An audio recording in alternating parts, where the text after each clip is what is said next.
La flambée des prix mondiaux aggrave l'insécurité alimentaire en Afrique et en Asie, y compris au Moyen-Orient. Selon le rapport SOFI 2025 sur l'état de la sécurité alimentaire et de la nutrition dans le monde, les tensions commerciales, les conflits et le dérèglement climatique sont les principaux facteurs à l'origine de l'inflation alimentaire à l'échelle mondiale. So still the situation is quite alarming, especially in Africa and especially in the Middle East. I would say those are the two areas where we're seeing the numbers continue to increase. So it's a mixture between the conflicts, I would say some of the disruption or shocks because of economic or trade tensions and also the climate shocks. So the three are the three main drivers.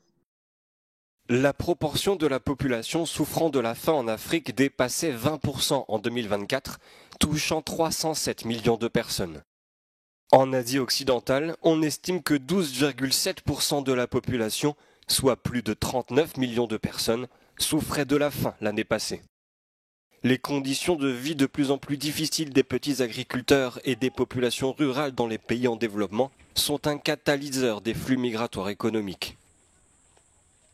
It's very clear that when people do not have the ability of really having a livelihood where they are, then they are forced to migrate. So there's obviously a relationship many times between migration, the ability of feeding themselves, the ability of also saving with that food production.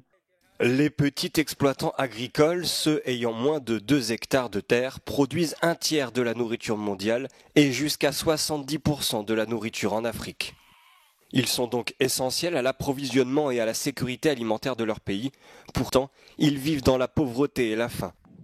Le rapport estime enfin que 80% des personnes les plus pauvres du monde vivent dans les zones rurales des pays en développement.